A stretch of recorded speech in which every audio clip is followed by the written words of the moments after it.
Let me pose a challenge to you. Can you identify high-yielding stocks that not only promise attractive returns, but also provide a steady stream of income? It's not as easy as it sounds, right?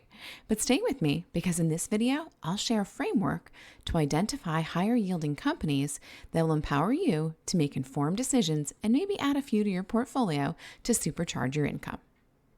When it comes to investing my money, I like to be consistent and strategic in my approach. But I also want the most bang for my buck, which means I occasionally will take a little risk with a few higher yielders in my portfolio. I recently did a video on the dividend nights and the rule of tens. These companies grow their dividends and have solid total returns, but they aren't the highest yielders. One comment I received from John, the yields suck, 0.33%. And that got me thinking, how do we find companies with higher yields to boost the income our portfolios are producing while still mitigating some of the risk? So let's break it down into 3 different buckets. We've got dividend yield, sustainability, and the quality of the company. We're going to use some different screening tools to find the companies that have those higher yields. Some fast facts for any new investors out there. Dividend yield is the relationship between 2 numbers: the dividend rate, which is set by the board of directors, and the current share price. As share price fluctuates, so does the yield, which is why investors like to buy shares when prices are down, as it equates to a higher yield on cost. A higher yield means more dividends paid to us shareholders, which means more money rolling in. As investors, we need some tools to do our stock research. So let's start with MarketBeat, where we can use the dividend screener to identify some higher yielding companies. When you land on the website, which I'll link for you below, we're going to select Research Tools and Dividend Screener. The default settings list the dividend stocks by market cap, which is why you see Microsoft, Apple, and Nvidia listed first, but these are not high yielders. So let's make a few modifications and customize these columns. We'll add in sector and then go to the dividends tab and add everything so that we have a full picture of the companies that we're looking at. Next, let's adjust the filters. And because today we're looking for high yielders, that's exactly where we're going to go. So we'll select annual dividend yield and a minimum of 5%. Now I know everyone's definition of high yielding is different, but this is why I'm walking you guys through the process so that you can actually customize your own search. Next, we'll add a payout ratio of 1.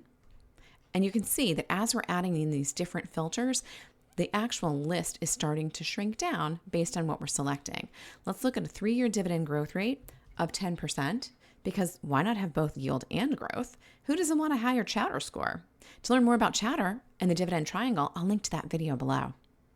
Next, we'll add a minimum of 5 years of dividend growth because we want companies that have shown a commitment to paying a dividend, which could point to long-term sustainability. And just like that, we're left with 5 companies: Cogent Communications, Arbor Realty Trust, Capital Southwest, Barings BDC, and Northrim Bancorp. Now within MarketBeat, if we click on a heading, it'll sort the information for us. So since we're looking at annual dividend yield right now, let's sort this information so that we can see the highest yielders overall. And when we click on a ticker symbol, it actually brings us to a nice infographic so we can get some additional information about each of these companies. We'll see the analyst rating, any upside or downside potential, short interest, the dividend strength, sustainability in terms of the environmental score, what's happening in the news right now, what insiders are doing, and are there projected earnings growth. And since we're talking about dividends, let's take a peek at Cogent Communications' dividend strength rating. We can see that among other dividend-paying companies, they actually have a dividend yield of 5.59%, putting their yield in the top 25% of all dividend-paying stocks. They've been growing their dividend for 13 years, and the payout ratio of Cogent Communications is only 14.43%, which, according to MarketBeat, is pretty healthy because it's below 75%. But sometimes high yields can be a red flag, so we need to consider sustainability. We want those dividends to continue to flow into our accounts, right? So this is where we need to consider things like payout ratio, cash flow, and earnings. High yield is great, but only if the company can continue to pay it. But let's head to Seeking Alpha, which is another one of my favorite tools to use when looking at different companies to see if they have a place in my portfolio. And we're going to land here on Arbor Realty Trust, which I said earlier is in my portfolio at present time. And just so you guys know, Seeking Alpha Premium is actually going to be 25% off for the spring sale, which is happening March 27th through April 3rd. So I'll leave a link for you guys below if you want to be able to get the premium version of Seeking Alpha. Of the 5 companies we identified, Arbor Realty Trust actually had the highest dividend yield.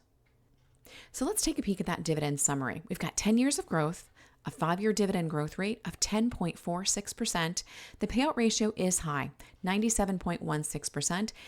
Although it's in the financial sector, it is a mortgage REIT, so we do anticipate that those payout ratios tend to be a little bit higher.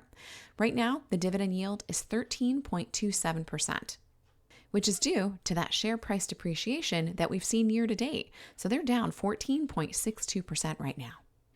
The PE for Arbor Realty Trust is 8.89, and the total return in the last 10 years is 379.99% as compared to that of the S&P 500 at 174.15%. Now, in addition, we want quality companies, right? So we need to look at things like revenue growth, earnings per share growth, dividend growth, and that free cash flow. And for that, I like the graphs on the Dividend Tracker. And because Arbor Realty Trust is one of my holdings, we can actually drill in right here. We can look at the earnings calendar and see that in quarter 4 of 2023, Arbor Realty Trust beat the earnings per share estimate. We can also look at the revenue growth over time, the earnings per share growth, as well as the net margin. Here we can also see the dividend growth over time as well as the free cash flow. And it does look like we're seeing a bit of a slowdown in 2024 with only 2.38% in dividend growth. And there have been some fluctuations in free cash flow from $1 billion in 2022 down to $236 million in 2023. I share all of these tools with you so that you have a means to do some research, to find and invest in companies that meet your personal investing goals and strategy. I'd love to hear your process for stock screening and who are the highest yielders in your portfolio. Leave me a comment below and then go and take a peek at this video next.